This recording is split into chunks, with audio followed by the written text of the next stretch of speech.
Okay, hai semua, selamat datang ke sesi Chillax kita yang ketiga dengan moderator yang baru. Kalau di viewers kita yang tengok sesi Chillax sebelum ni, mesti tahu like moderator kita Rizal. Tapi kali ni we have a new topic related to youth.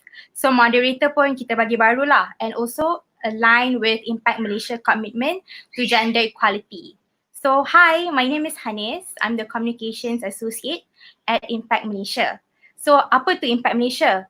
Untuk siapa yang tak tahu, Impak Malaysia tu sebuah agensi di bawah Kementerian Belia dan Sukan yang membudayakan impak dalam golongan belia di Malaysia. Kalau korang tak pernah tahu sesi Chillax, this is your first time watching this. So I'll give you an introduction dulu.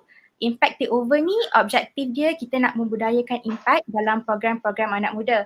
For example, like what we are doing now, which is sesi Chillax, yang kita nak bawa seminar-seminar berkaitan isu-isu relevan yang boleh dipraktikkan dengan mudah untuk khususnya untuk golongan belia.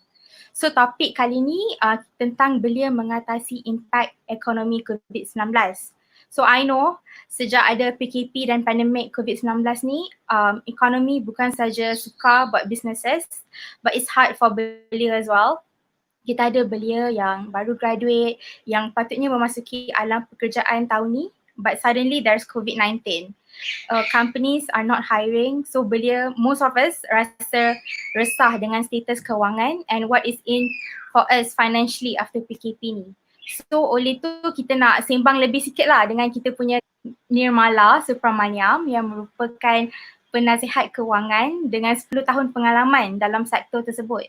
So now Nirmala ni dia ketua unit pembangunan modul di Agensi Kaunseling dan Pengerusan Kewangan AKPK.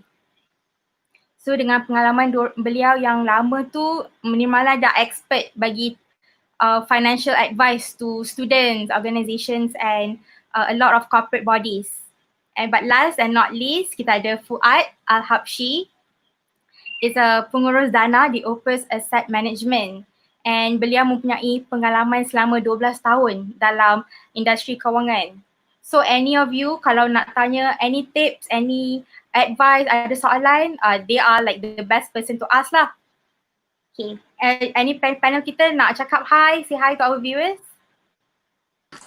Thank you moderator, thank you Hanis. Hi everybody. Assalamualaikum. Hi. Okay. Assalamualaikum. Hai semua. Yap, masih Hanis. Yap. Okay, alright, so tak nak buang masa sebab kita pun ada like 1 jam je. So I'll go straight to the first question lah, which is to Shahril and Fuad. I just nak tanya like, apakah dia realiti ekonomi terutamanya bagi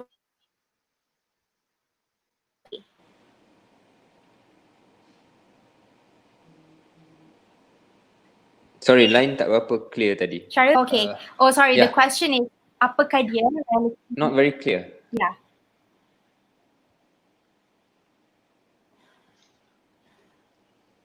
Bukan saya saja yang tak dapat dengar clear. The question? Yeah. I think Hanis, there's something ada connection problem on your cut end. off tadi.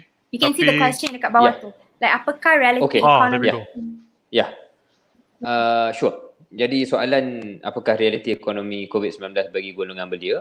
Bagi saya realitinya amat-amat susah untuk kita permudahkan jawapan lah. Ini disebabkan walaupun seluruh segenap segmen masyarakat terkesan dari segi ekonomi dalam hal COVID-19 ini, tetapi untuk golongan belia dia kesan yang berganda. Kenapa saya sebut kesan yang berganda? Nombor satu, biasanya pengangguran orang muda ni memang jauh lebih tinggi daripada pengangguran secara purata dalam negara.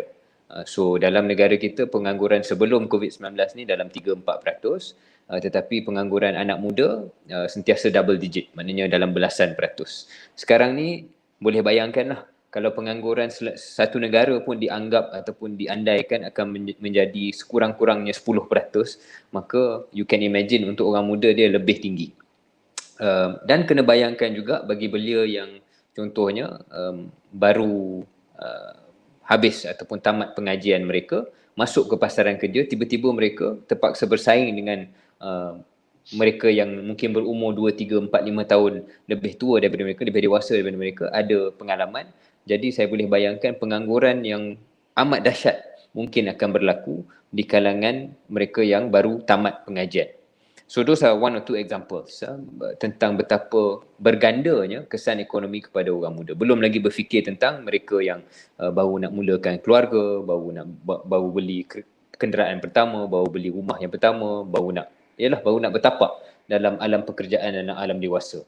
Ini bukan satu pengalaman ataupun satu keadaan yang sesiapa di kalangan kita ada pengalaman yang penuh, sebab ini satu perkara yang datang secara tiba-tiba dan mendadak.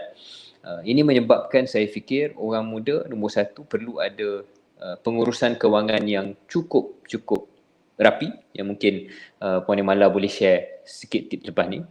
Secondly, bukan hanya orang muda kena ada skill tersebut, tetapi kerajaan pun perlu masuk dengan satu perancangan yang khusus dan menyeluruh untuk mengambil kira bahawa ini bukan cabaran biasa-biasa, ini cabaran luar biasa. Jadi suntikan ataupun sebarang perancangan kementerian dan kerajaan juga perlu luar biasa.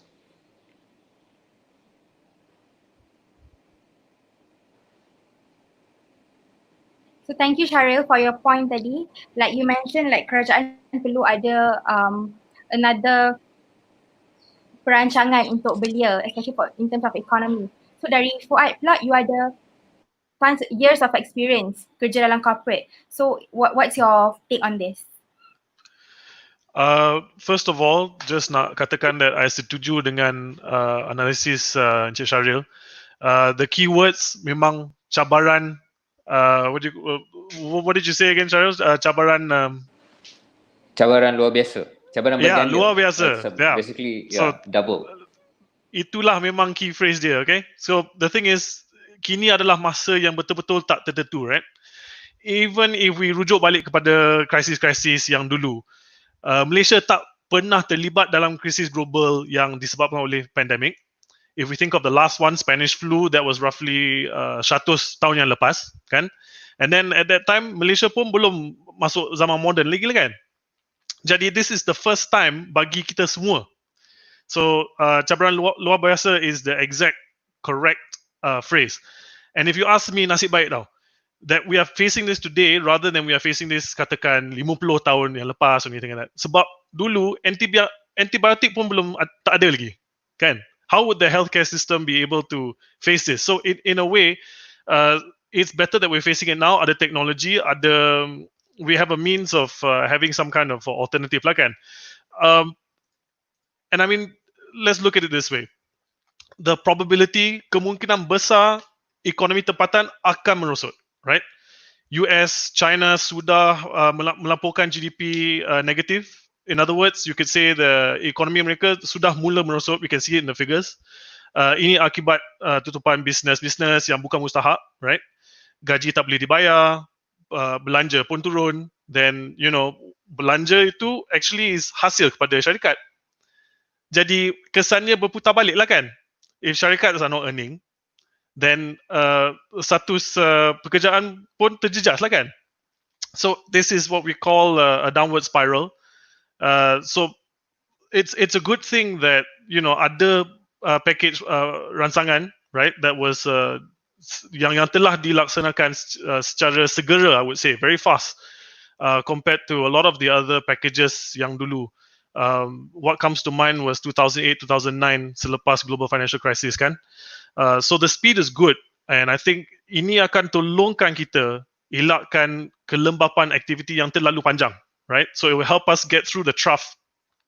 Tapi realitinya, I would really agree with a lot of what Encik Shahril had to say.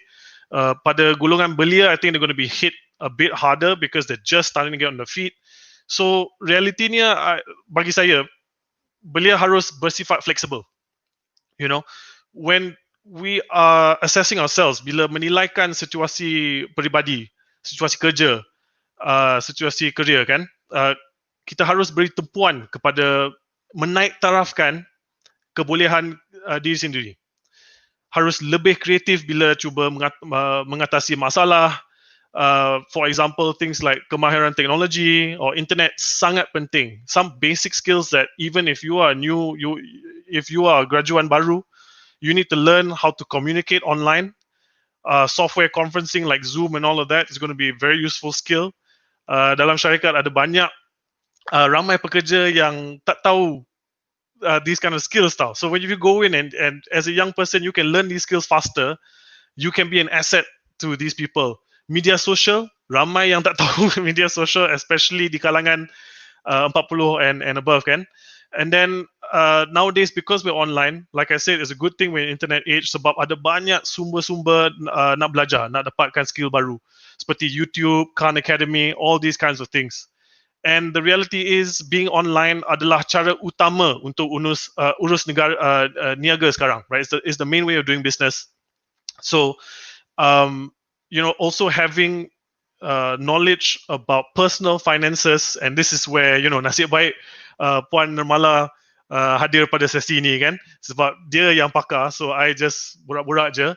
So, saya pasti dia ada nasihat yang top class bagi kami semua lepas ni dari segi belanjawan peribadi. But my key message is kuasai digital. Go digital, especially for Belia, because you have the ability to do so. Inilah akan jadi advantage dalam persaingan untuk kerja.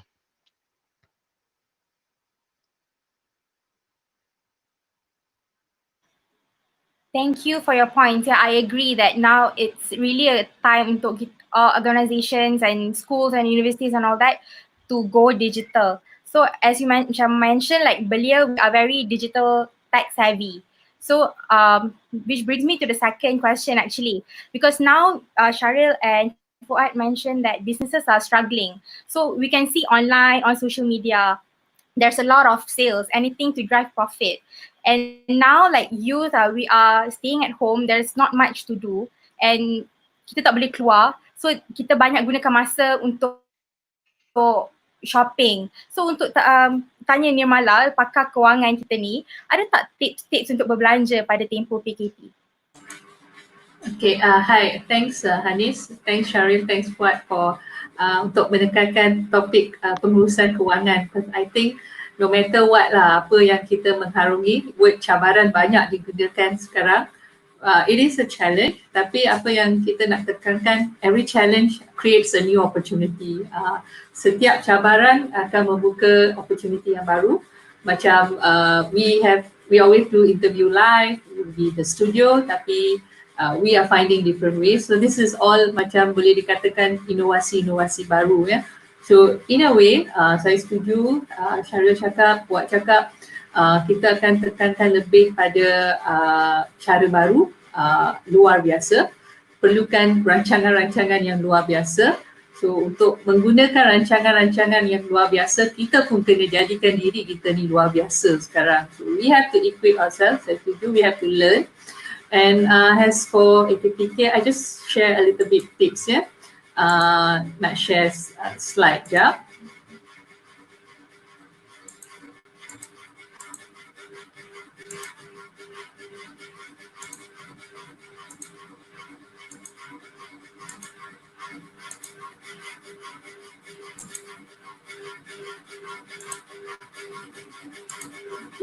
We call ourselves as in terms of this office.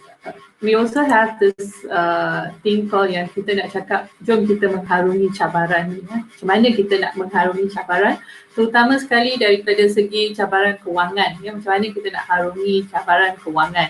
So kita buat kat AKPK, we have come up with this thing called, kita kata 7 langkah mengharungi cabaran, terutama sekali dari segi kewangan. So nombor 1, kenali sumber pendapatan. Sekarang ni compared to daripada dulu, kalau anda tak pernah kenal budget tu apa, as for now budget tu sebenarnya sangat penting. You really got to look into your finances. And gunakan waktu MCO ni, waktu PKP ni untuk mempelajari sesuatu. Setiap minggu bagi cabaran pada diri anda. Apakah benda baru yang telah saya cuba minggu ni? Apakah it can be any knowledge, it can be any skill yang anda telah pelajari, tapi bagi cabaran tu pada diri. So one of the cabaran yang anda ambil hari ni ialah dari segi kewangan. Start looking into your finances kalau sebelum ni tak pernah buat. Jangan tunggu bila kata nak ada duit baru saya nak gunakan untuk baru saya nak fikirkan tentang kewangan. It will never happen. Ya, sebab bila duit datang, we will create new expenses. So jangan tunggu sampai tu. So first thing, cari apa pendapatan buat masa ni. What is your actual income? Dapat allowance ke, dapat part-time income ke, dapat bantuan prihatin ke, apa actual income buat sekarang ni. You have to write down. Ya. Lepas tu kenal pasti belanja. Apa sebenarnya yang anda perlukan? If I were to just throw a question here, ask anybody, how much do you actually spend a month? Berapa belanja sebulan? Some people will be thinking, ya. So thinking tu tak boleh ada sekarang ni. So you really need to know berapa sebenarnya yang anda perlukan. And waktu PKP ni sebenarnya bagus sebab anda tak keluar setiap hari. So jadi belanja setiap hari pun kurang, kecuali yang online tu lah. Tetapi gunakan waktu ni untuk menggunakan one new habit. Very important habit is tracking. Iaitu anda buat tracking setiap belanja anda. Start tracking. Gunakan apps ke, the youth are better with apps. So there are a lot of free apps ya online. Anda boleh gunakan untuk budget tracking. Ya, My Bank Negara pun ada My Tabung ya. So anda boleh gunakan apps tu, track setiap hari, setiap kali keluar berapa sebenarnya anda belanja. Because budget selalu gagal sebab kita budgetkan benda yang tak sebenarnya yang kita buat. Budget tu sebenarnya anggaran, but it's not the actual. And what we think and what we do is always two different things, kan? Macam nak cuba resepi baru sekarang, ingatkan akan keluar macam tu, tapi lain pula cara dia keluar. Kenapa aku cuba benda yang sama tak jadi? Itu yang jadi aku masak hari ni tak jadi kan. But masak apa pun hari ni tak jadi. But in a way that's our life. Yeah, we are like that. We think hari ni saya nak buat ni, tapi at the end kita buat. But it's okay. Cuma buat catatan. Buat catatan untuk duit supaya anda akan dapat sebenarnya untuk sara diri ni berapa saya perlukan.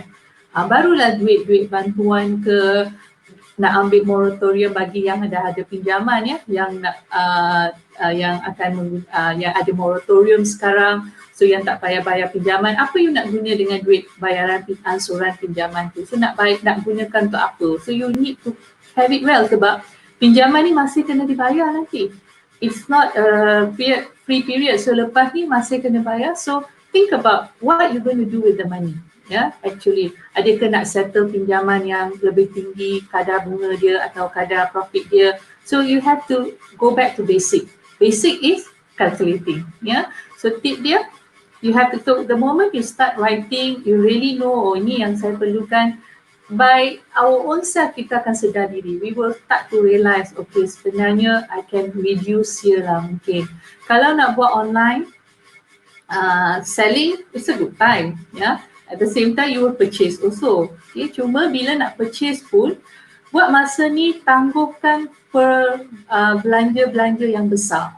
Belanja-belanja yang untuk kehendak. Kita ada belanja untuk keperluan, kita ada belanja untuk kehendak. Kenali apa tu keperluan, apa tu kehendak. Ada yang boleh argue, saya nak beli handphone tu, itu keperluan untuk saya. Ya, okay, it's keperluan, tapi do you really need it now? Kalau dah ada satu, ya, so cuma tu, so we tend to see tangguhkan belanja-belanja yang mungkin tak perlu buat masa ni, especially big expenses. Ya, you got to sekarang ni kena hidup, ya. 7 langkah tu, one more thing is we track and fokus pada simpanan anda sebab simpanan tu sangat penting. Kita dah pelajari waktu COVID, it's an emergency and like Fuad said, we have never seen this. Kita tak pernah jumpa this thing. And we never expected a situation like this to happen in a modern world where medical technology is so advanced, yet we couldn't solve it. Kita tak pernah jangka, right? Tapi it happened and dia boleh berlaku lagi. We will not be sure, right? So jadi buat masa ni, it's a good lesson. Take it as a lesson and cuba cara baru. Cuba mulakan dana simpanan waktu kecemasan. You need to have this simpanan. At least 1 month, 3 months of your monthly expenses. So kalau berlaku isu ni lagi, at least for 3 months, you okay, you know. You boleh still survive sementara mencari peluang baru. So simpanan mungkin ada yang boleh argue dengan saya, mana nak simpan pun tak ada duit pun. But the little bit that you get, even RM1 a day is considered a simpanan. So start small tapi rahsia dia ialah consistent. Simpanan tu kena consistent. So very importantly, it's back to basic, I sum up. You have to see how much sebenarnya yang saya ada, okay? Berapa sebenarnya yang saya perlu, fokus pada simpanan, tangguhkan belanja-belanja yang boleh dielakkan, especially big purchases yang tak perlu sangat sekarang. If you're thinking of buying a car, or if you're thinking of buying something new, that's a one. Maybe bukan untuk waktu sekarang. Bukan kata tak ada tapi kita tangguhkan because kita tak stabil lagi buat masa ni. Unless you're in a very strong position, Dan fokus pada diri anda. The last thing we always say is fokus pada diri anda. Think about apa skill yang anda boleh gunakan untuk mempertingkatkan kemahiran anda. In fact, kalau anda go through YouTube go through your social media, banyak free courses sekarang, especially on online selling, digital marketing. Belajar dulu, use this time, nak invest. Ada yang kata, saya nak guna duit moratorium buat pelaburan. Okay, belajar dulu. Take the waktu ni untuk belajar tentang pelaburan. Jangan masuk lagi, belajar dulu. Patience is the key to it. Sabar tu the key to it. You will earn it later. It's not advisable to terus masuk dalam pelaburan sekarang because we do not know the actual situation. Kalau anda tak mahir, the worst is yet to come kalau orang investors akan cakap. So tapi gunakan waktu ni, ikut follow guru-guru pakar pelaburan, ikut and tanya diorang di mana saya boleh melaburkan duit ni. Tanya dulu dan belajar dan kumpul duit dulu, Alright, thank you Nirmala for your input tu. Yes, I agree. Now is like masa yang tepat untuk make savings because kita tak, kalau siapa yang commit to work, you don't do that anymore. Cut down on food as well. So I agree with your point. So I also agree pada apa yang Shahril, Fuad dan Nirmala cakap tadi, that right now is everything semua teknologi, everything semua guna digital. And I realise waktu PKP ni banyak organisasi gunakan kaedah yang berlandaskan teknologi.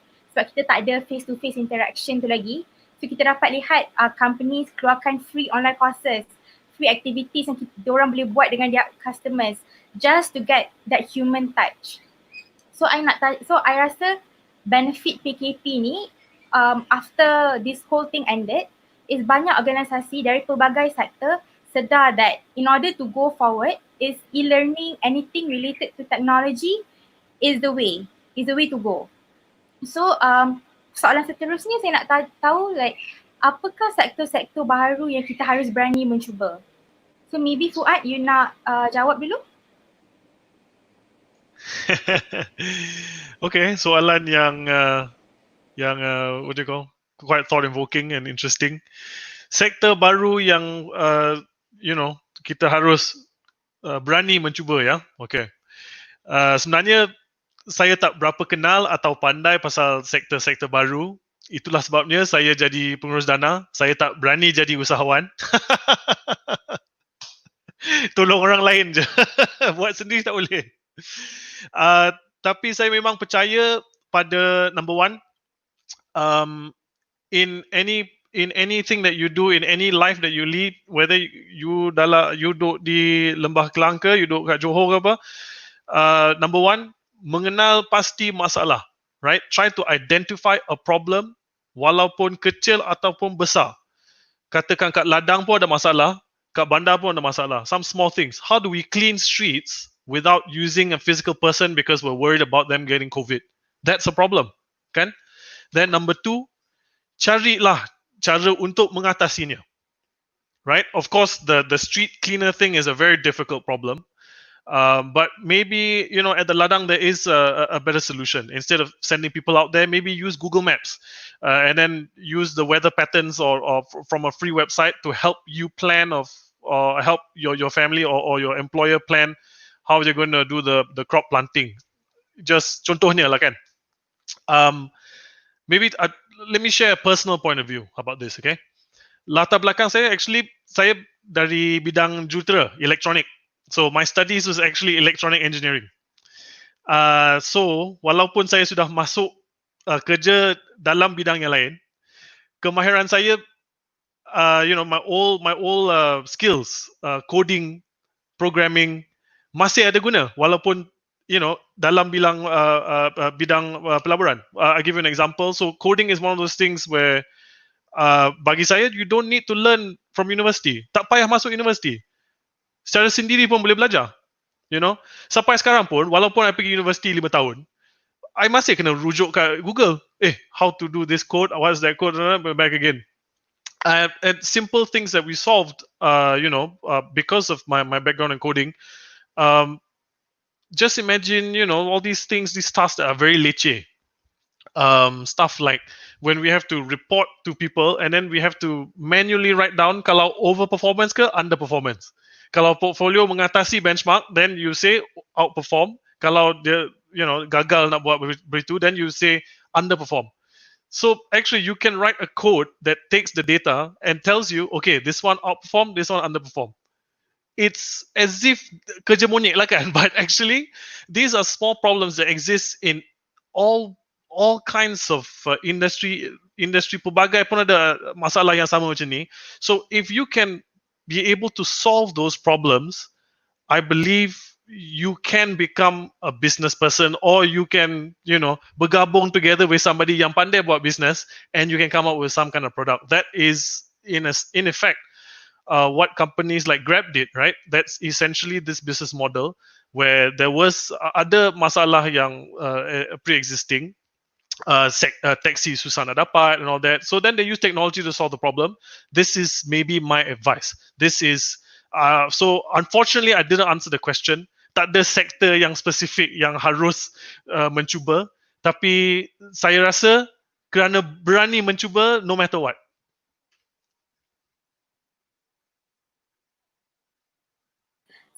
So thank you Fuad for your input tadi. Shahril, do you have anything to add kepada Fuad punya point tadi tu? Yeah, a few things maybe I can add, tapi pelik lah. Fuad ni dia sebenarnya multi-talented. Dia bukan hanya engineer, dia bukan hanya fund manager, tapi saya dapat tahulah, rasanya lah dia main gitar pun dia not bad juga. So sebenarnya dia menjadi contoh kepada belia-belia untuk mempelbagaikan kemahiran, sebab dia banyak kemahiran dia. Anyway, that joke aside, just to add a bit. Bagi saya, apa yang Fuad cakap tu cukup tepat dari segi falsafah dia. The grand principle is find benda yang space ataupun kelompongan lah bahasa Melayunya, where there is an opportunity untuk use technology and any number of innovations untuk menutup kelompongan tersebut. So Grab is a good example, Uber before them, that model lah. If you imagine sebelum Grab dan Uber, the hot stuff was maybe something like marketplaces, yang macam, yelah sekarang ni it's Shopee, it's Lazada. Sebelum Shopee and Lazada, we had a few other marketplaces that slip my mind sekarang ni. Tapi imagine maybe 5-6 years ago, that was what people was thinking about, macam mana nak buat online shopping dengan lebih mudah. Jadi dalam masa 2-3 tahun akan ada lagi beberapa perkara baru yang berasaskan prinsip yang sama lah. Somebody would have found out what is the gap in the market. Tapi soalan dari Hanis is what exactly is the sector lah, sektor apa yang mungkin ni. Bagi saya, mungkin kita yang dalam forum ini bukanlah pakar yang sepakar-pakarnya dalam nak mengenal pasti sektor. Tapi kalau tanya pandangan saya, one is kita kena lihat berasaskan prinsip yang Fuad dengan saya gambarkan tadi. What is the gap? Number one is maybe a gap around digitalization of manufacturing. Sektor pembuatan dalam negara Malaysia ni dan negara-negara macam Malaysia ni will be still very important. But as far as I understand, yang mungkin saya tak tahu sangat banyak pun, tapi yang saya faham, digitalization of manufacturing ni, sektor pembuatan ni, mendigitalkan sektor pembuatan ni belum lagi sampai pada tahap yang boleh kita banggakan di Malaysia. So anything around that sector could be satu peluang yang perlu ambil maklum sekarang. Itu satu. Apa lagi trend yang kita akan nampak selepas COVID ini? Saya rasa soal penjarakan sosial. That concept mungkin akan kekal untuk beberapa lama. Tidaklah kita nak PKP sampai bila-bila, tidak. Has to end at some point. Tapi soal penjarakan sosial dan soal mengenal pasti pergerakan manusia untuk track human movements, maybe not individual movements sebab itu soal kebebasan dan individual liberties kan, data protection all that, tapi how do you track large movements of people? So mungkin any technology that boleh address perkara tersebut, mungkin satu juga sektor yang pelabur-pelabur akan cuba tengok sekarang. Jadi orang muda pun boleh fikirlah kalau nak tengok teknologi ataupun syarikat mana yang nak dia terbabit dalam perkara-perkara tersebut, mungkin menjadi lebih menarik. Itu nombor dua. Satu, dari segi digitalization of manufacturing. Kedua, soal mengawasi ataupun mengenal pasti pergerakan manusia. Sebab saya nampak macam Puan Nirmala sebut tadi pun, ini krisis pertama kita, tapi tak mustahil ya, kalau ditakdirkan dalam hayat kita ada beberapa, kita minta simpang lah, kita minta benda ni tak berlaku, tetapi kalau tengok apa yang pakar-pakar kesihatan cakap, disebabkan climate change, perubahan iklim dan sebagainya, tak mustahil krisis ni bukan lagi sekali 100 tahun, tapi boleh jadi sekali 30 tahun, sekali 10 tahun. Kita tahulah. Jadi soal pengawasan pergerakan manusia tu saya nampak penting. Last, maybe one more example yang saya nampak is obvious lah. Yang obvious is healthcare. Jadi macam mana kita nak menyelesaikan satu masalah asas yang sebenarnya sebelum COVID ni pun dah nampak menjadi masalah, iaitu inflasi kos kesihatan, medical inflation. Medical inflation in Malaysia is quite bad. It's not like inflation biasa ni. Inflation kita sebelum COVID ni 2-3%. Your baseline figure. Tapi cost of medical and cost of medicines as well as healthcare in general jauh lebih tinggi. Cost insurance akan menaik setiap tahun. Tanya saja mana-mana syarikat yang kena bayar insurans untuk pekerja dia, mereka dah pening. Because every year I have to pay more premiums dan lebih banyak lebih banyak staff saya yang terpaksa mengambil cuti, so I lose productivity yang akan claim daripada insurans tersebut. Jadi kalau ada at the same time Malaysia kita tahu antara negara yang agak tinggi obesity. Itu contoh satu indikator. So improving your citizens punya healthcare and your citizens health metrics is probably something that's quite clever and smart to think about if you are government. Jadi kalau kita kerajaan, macam mana nak mengurus soal kenaikan kos inflasi perubatan ini, bukan hanya soal kos perubatan, tapi macam mana nak mengurangkan claims, macam mana nak mengurangkan kos perbelanjaan terhadap faktor kesihatan rakyat Malaysia yang mungkin tidaklah optimal. Jadi mana-mana teknologi yang boleh membantu dari segi kos perubatan, mana-mana teknologi yang boleh membantu meningkatkan kesihatan rakyat dari segi app dan sebagainya yang finally boleh tangkap minat orang muda untuk sebenar-benarnya menggunakan app itu dan meningkatkan tahap kesihatan mereka, boleh menjadi satu sektor juga yang menarik untuk kita lihat. Jadi those are maybe 2-3 examples lah yang saya nampak, bukan dari segi analisis yang mendalam, just logical and just assumptions about trends of the future yang saya nampak mungkin orang muda boleh pertimbangkan, dan juga kerajaan, especially the last point tu, soal medical inflation tu saya risau sebab kalau tak terkawal, kita akan sampai satu tahap di mana sistem kesihatan awam kita pun tak boleh cover, sistem kesihatan swasta kita too expensive untuk rakyat. Jadi that is a problem looming on the horizon yang perlu diselesaikan segera. Alright, thank you Shahril for your point. Yeah, we agreed that there's a lot of sectors yang we have to explore that's still in the uncharted territory. For Nirmala pula, do you have anything to add to that? Yeah, I really like both the guys' idea. What mentioned about solving problem, itu yang kita talk about social entrepreneurship nowadays. Business should go with purpose, not with profit. I mean, profit is of course there, but the main thing when you set up a business is what is the purpose, what is the problem that kita nak solve. So that's ideal. And sekarang ni sebenarnya it's a good opportunity sebab there are a lot of problems yang muncul. Ada yang kita nampak, ada yang ketara, ada yang tak ketara. But if we start, I just want to share something that impressed me over the net, over the social media recently. Saya pun memasak sekarang tiap-tiap hari. But I realised that mana saya nak buang minyak masak saya ni. I was also thinking to myself. As I was thinking, and I came across this company formed by a young group, young youth, yeah.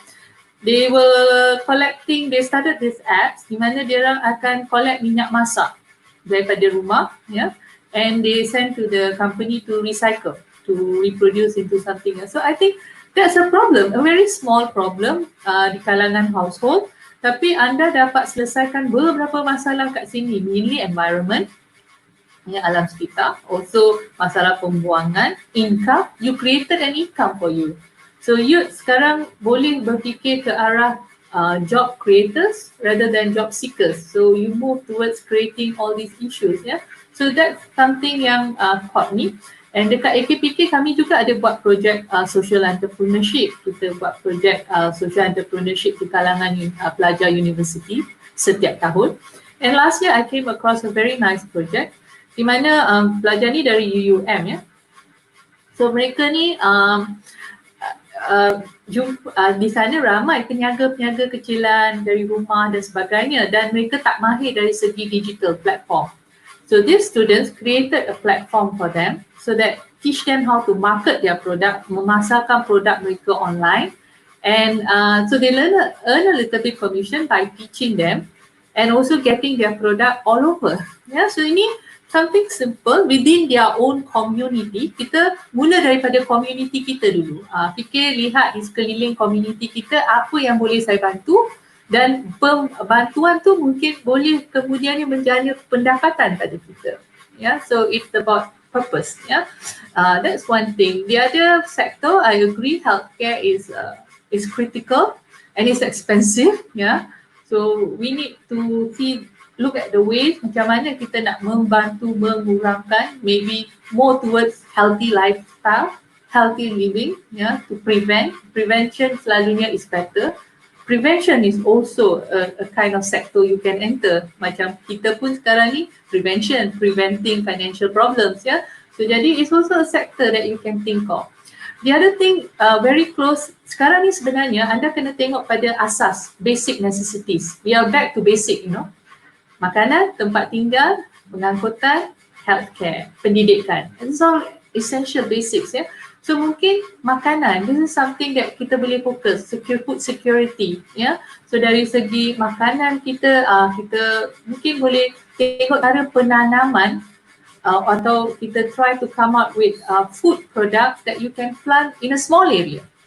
Sebab kawasan rumah kita tak adalah besar sangat. Sekarang we got to go reality, kan. So what can we do in a small apartment, a small condo? Apa yang boleh saya lakukan di sana? Enough to sustain just my family maybe untuk buat masa ni, but maybe later, you know, you can go with hydroponic sets. Banyak sekarang sebenarnya di pasaran. So we can focus cara-cara macam tu, basic, thinking back about apa yang basic yang human perlukan. So because in times of this, semua orang balik pada basic, ya. Lepas tu another important point is apa-apa business yang kita nak cuba ni pastikan ada diversification, ada kepelbagaian. Macam saya bagi contoh sekarang ni yang merasai business total down, one is tourism, ya. The other one kalau kita lihat jenis servis perkhidmatan like hair salon, hair barber, these people could be affected untuk a long time, ya. So what is the diversification part that they can do? Because they offered service tau. So apa the other part yang mereka boleh offer? Maybe their product. So when we start a business, we always have to keep in mind that for now dia memang satu jalan untuk kita melihat pada kalau saya secara fizikal tak ada kat sana, bolehkah perniagaan saya masih boleh sampai? Boleh tak saya masih boleh menjana pendapatan? So thinking macam tu, I think pemikiran macam tu perlu ada buat masa ni. Yeah. So diversification, go back to basics, yeah, and of course looking at problems now is actually creating a lot of opportunity. Alright, thank you Nirmala for your points. I completely agree with that. So sekarang ni kita ada banyak soalan dari kita punya viewers. One of the soalan tu dia tanya tentang barangan dari Hirman. Dia cakap harga barang makanan semakin mahal, duit simpanan terpaksa digunakan. So apa pendapat panel? So maybe Nirmala, just now you mentioned right now the best way to save. So maybe Belia 10 kalau kita tak tahu nak save, usually like 50, 30, 20, like 50% need, 30% want, 20% saving. So maybe dengan adanya PKP dan COVID ni, adakah the 20% we should increase our savings? It's, and how is it in fact, dia balik pada berapa yang saya perlu. Macam dia kata makanan memang semakin mahal, lepas tu bila kita pergi kedai, kita tak ada masa nak buat perbandingan, nak buat pilihan, nak cari-cari dan sebagainya. Kita kena cepat sebab barisan kat luar pun panjang. So we make sure you have a list, ya. Tolong jangan pergi like full time shopping, ambil apa yang ada, mesti ada senarai, ada alternatif. Okay. But coming back to this, memang sekarang ni dari segi simpanan, kalau pendapatan dia tak sama, pendapatan dia telah berkurang, of course simpanan pun akan, we can see a reduction there, of course, ya. Ada yang akan ambil pilihan untuk keluarkan duit daripada KWSP untuk digunakan juga, and that's also duit simpanan anda yang anda akan gunakan, ya. So sekarang ni balik pada basic, apa yang perlu-perlu, betul-betul yang saya perlu, yang perlu saya gunakan, okay, saya gunakan. Duit simpanan tak apa dikurangkan, tapi pastikan konsisten. Walaupun anda tak dapat simpan RM100 ke RM200 seperti dulu, at least simpanlah RM50 tu. Tak apa, konsisten. Tetapi ingat, kalau keluarkan duit simpanan KWSP ke, duit simpanan sendiri ke, tetapi put a target, put your plan, apa rancangan anda untuk tingkatkan pendapatan anda dalam masa ni, apa rancangan anda bila dah baik, then you top up balik. Mesti ada disiplin tu lah, so kena top up balik simpanan. Yang bercadang nak keluarkan duit EPF, KWSP, tolong fikirkan bila waktu dah better, the times will be better, ya. And then masa tu tolong kita top up balik simpanan ni, sebab simpanan ni sangat perlu untuk hari tua kita, ya. So it's okay if you need to use it now, but don't total to do zero lah, unless betul-betul you cannot help it. Tapi kalau boleh, at least the minimum that you can, tetapi jangan, don't give up the habit, yeah. And always cari jalan macam mana saya nak tambahkan pendapatan saya. Cuma nasihat saya kat sini, satu, berhati-hati ya dengan skim cepat kaya. Ada orang nak tambah pendapatan, hilang semua pendapatan. The little money you have pun hilang, sebab kita pun rajin nak mencari pengetahuan. Ramai kat luar kat sana pun yang rajin mencari mangsa dia. Ya, so jadi tolong, skim cepat kaya ni dah meningkat, ya, terutama sekali yang atas talian, semuanya atas talian. So yang nak beli barang online pun sekarang banyak, ya. So please read guidelines daripada Bank Negara, daripada PDRM, macam mana nak periksa akaun seseorang tu, akaun tu betul ke tak sebelum anda nak beli. Baca komen, ya, baca komen tolong, and be very very careful. And skim melalui telefon sekarang ni pun tinggi, so please be very careful. Tu nasihat saya. Simpan, for a moment just simpan dalam bank, keep it cash, keep it as FD, but if you want to invest, make sure anda kenal betul dan anda tahu dia regulated, dia dah disahkan dan sebagainya. So please be very careful. Alright. Okay, thank you Nirmala for that tips. Okay, kita ada soalan yang kedua pula dari Nadia. Dia kata like youth is one of the worst demographic that is impacted by COVID-19. So for our panel, ada tak kata-kata untuk belia yang dibuang kerja atau pelajar universiti yang nak graduate, tapi maybe sebab adanya PKP dan COVID ni, they cannot graduate lah, they cannot enter the workforce as well. Lepas tu dia cakap like sitting at home pun means like we're less spending, but then youth kalau dia tak kerja means that they also have little savings. So do you have any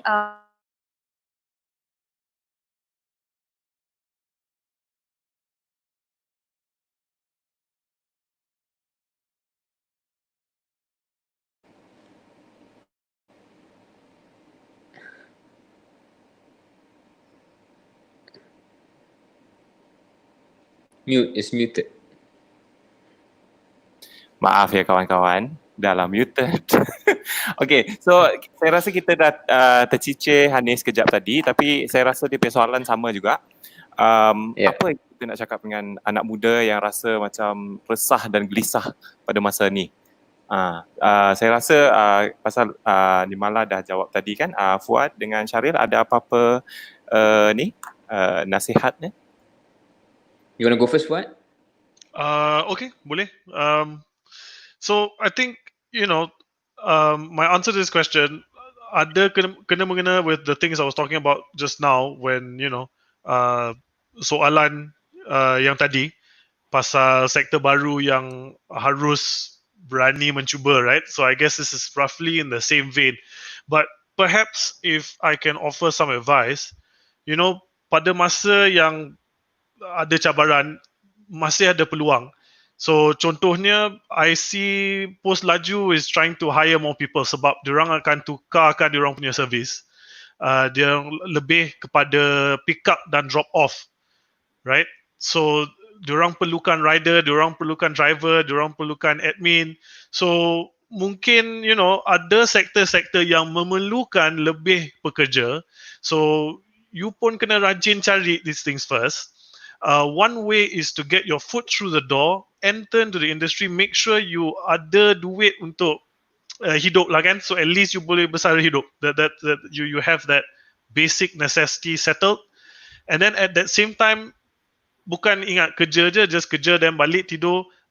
We know it's a tough time, but don't give up on you. Don't give up on developing yourself. Okay, jangan berputus asa dengan diri sendiri. Kerana you masih kena belajar skill baru, and same advice, be looking for problems. Whether you're working in Post Laju or you're working somewhere else yang memerlukan pekerja during this PKP time, always be looking to meningkatkan kemahiran dan look for masalah yang you boleh come up with your unique solution. Okay, thank you for Shahril, you wanna go Yeah, next? maybe I'll just add very quickly. Saya setuju apa yang Fuad sebut tadi. Cuma saya nak tambah satu dua perkara. Satu is to answer Nadia's actual question. What do we have to say? What our words are to youth who have been retrenched and university students that are about to graduate.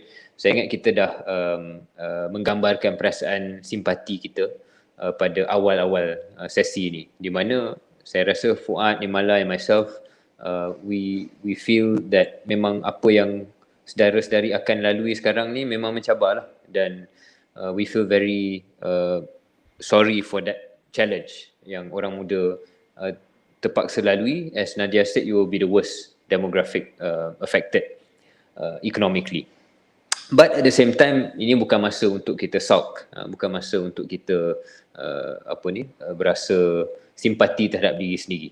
Perlu juga ada kesediaan untuk menggunakan kemahiran dan skill yang perlu dibina dan kelebihan yang ada pada orang muda. Kalau Nadia dan kawan-kawan lain tadi sedar, one of the things we talk a lot about is that if you talk about digitalization, sepatutnya, and I think in actuality, orang muda dan belia lah yang paling advantageous dari segi you guys are the digital natives. Say you guys, Fuad dengan I pun still quite young, Nirmala as well. So especially those yang baru nak keluar universiti, you guys definitely daripada adolescence, zaman remaja, zaman sekolah dah sebati dengan sektor ataupun industri digital ini, ataupun penggunaan kemahiran digital dan teknologi digital. Jadi sepatutnya generasi saudara-saudari ini paling cepat untuk dapat menunjukkan kemampuan untuk juga sebati dengan teknologi digital dalam sektor pekerjaan ataupun dalam alam pekerjaan. So that is one, philosophically, conceptually you have an advantage there. So gunalah kelebihan-kelebihan tersebut. Gunalah kelebihan yang ada dan masa yang ada untuk belajar kemahiran-kemahiran baru. Ini pun dah disentuh oleh Fuad dan Nirmala sebelum ini. Cukup penting untuk kita gunakan masa yang ada ni, baki 14 hari atau beberapa hari lagi yang tinggal PKP ni, untuk betul-betul study perkara-perkara lain. Dan belajar kemahiran baru ini boleh jadi bukan hanya baca buku, tetapi membaca artikel-artikel berkenaan dengan teknologi digital.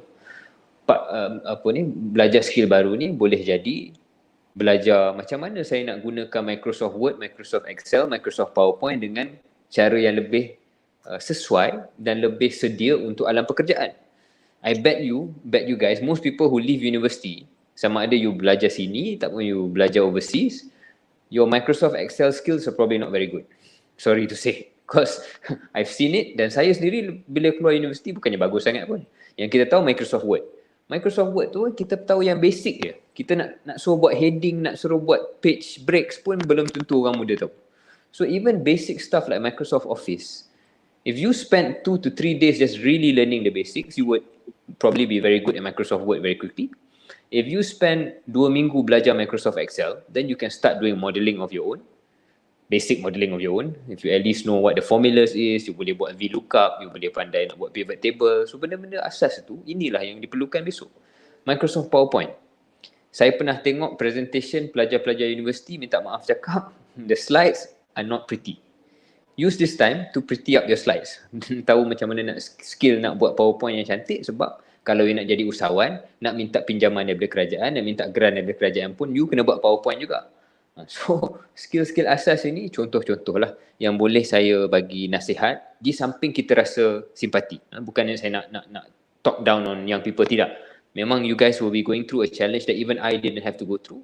But at the same time, we can't feel sorry for ourselves, got to do something, dan those are some specific and tangible ideas of how you can use your time to membantu situasi saudara-saudari sendiri. Okay, thank you.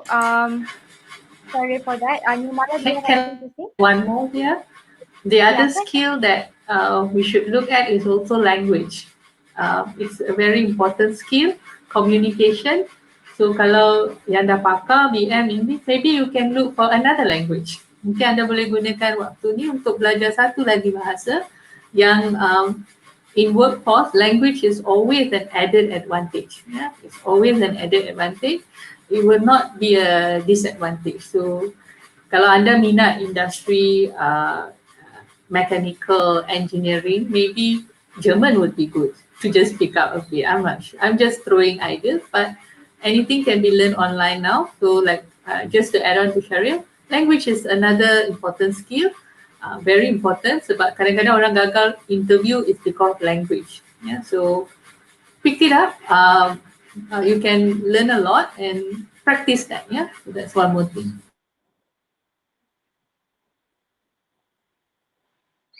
Okay. Alright. So, Fuad. Okay, thank you Fuad, Shahril dan Nirmala for that. So, untuk soalan kita yang terakhir, maybe untuk wrap up kita punya sesi Chillax kali ni, ada tak dalam secara ringkas tips yang korang boleh bagi untuk Belia untuk mengatasi realiti ekonomi sekarang?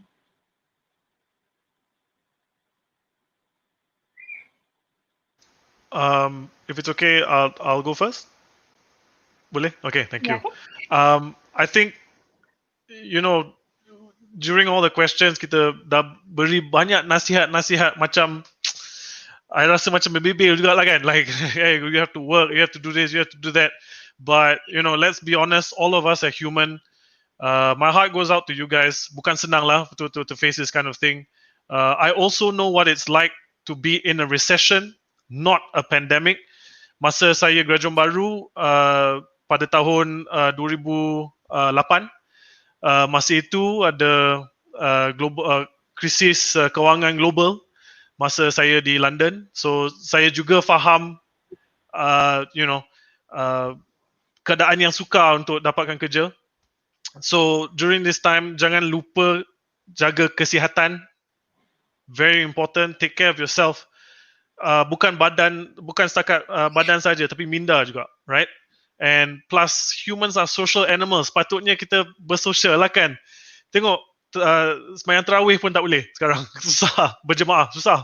So this kind of things, try to catch up with people, try to keep your mind healthy, be with your loved ones. Ini memang masa yang tertekan bagi ramai. Sometimes rakan sekerja atau keluarga atau member biasa akan terluah stres tu kepada you secara tak sengaja lah kan. So kena banyak sabar and pentingkan masa rehat.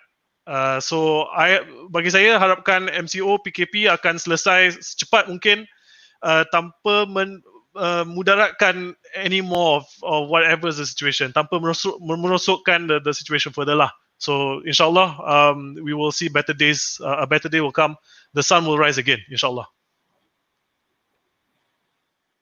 Okay, thank you for Shahril. Sure, I think just taking off from what Fuad said last, the sun will rise again.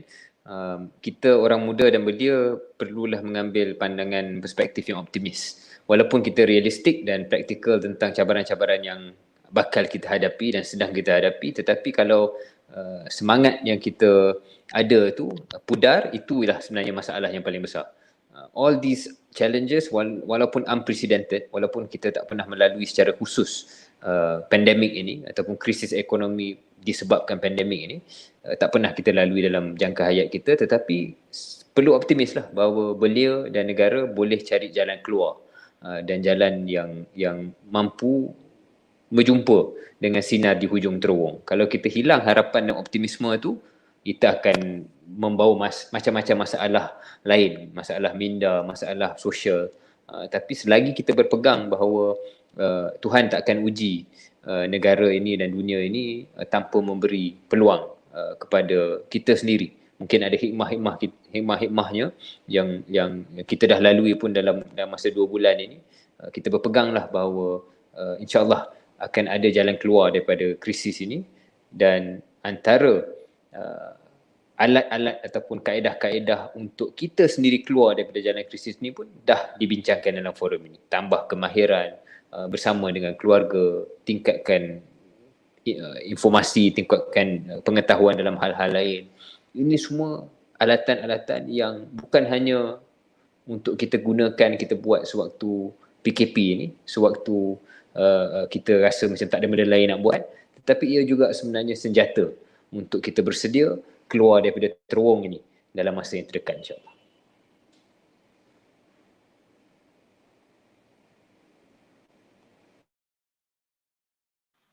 Thank you Shahril. How about you Nirmala? Okay, last words? Yeah, last words. Just to share something, kita kat AKPK masih ada online learning ya. Kita terbuka online learning kita. We are teaching online. We have our online module that you can learn for free. Anda cuma perlu masuk ke dalam power.akpk.org.my. Kita ada modul raya dah keluar. Macam mana nak raya berbeza tahun ni. Mengharungi cabaran, apa yang saya kongsi hari itu tadi, macam mana nak kita fokus apa pada sekarang. And we also had this do it together, ni modul yang dah lama daripada December. It's about pre-marriage. In fact, kalau anda habiskan modul do it together ni, it's about planning, how do you plan your finances when you want to get married. And dia ada pertandingan slogan, so ada peluang nak menang hadiah 5,000 pun ya. So at the end we also say, please saya pilih untuk urus, keep this in your mind ya, uruskan aliran tunai anda, raih simpanan ya, ubah gaya hidup. Kadang-kadang kita perlu berubah. I know we have ramai dah berubah. So we just have to focus on that. And seperti yang tadi diberitahu ya, sejahtera kewangan bukan sahaja bermaksud kepada sejahtera kewangan ni bukan saja bermaksud kepada kewangan saja tau. Sejahtera kewangan ni bermaksud dari segi mental, fizikal, semua kena jaga. Dan terutama sekali waktu isolation ni, kita we are social animals as a human. Kita memang kena berinteraksi. So berinteraksi sekarang cara lain, cuma berinteraksi secara positif lah. Let's keep all the optimistic mind forward lah. Let's kita fokus pada benda-benda yang positif ya, so that we can keep on going. Sebab there are a lot of information, too much of information actually sekarang. Information is overloaded actually what we have now. So what we say is we try to focus on positive and things that yang boleh membantu kita to see how we can improve ourselves. It's tough. Ada kalanya kita pun bekerja, tiada hari bekerja, tapi now we are all working from home. It's a new culture. Untuk generasi saya ni sebenarnya it's a new culture ya. We don't work from home. Ya, jadi untuk generasi saya ni memang it's totally new, and when I talk to my friends ramai tak boleh adapt ya. And dah mula membebel tu dah kuat sikit, but it's back to how we can adapt. Alright, so sekarang ni manusia ni ada satu kelebihan, kita boleh adapt.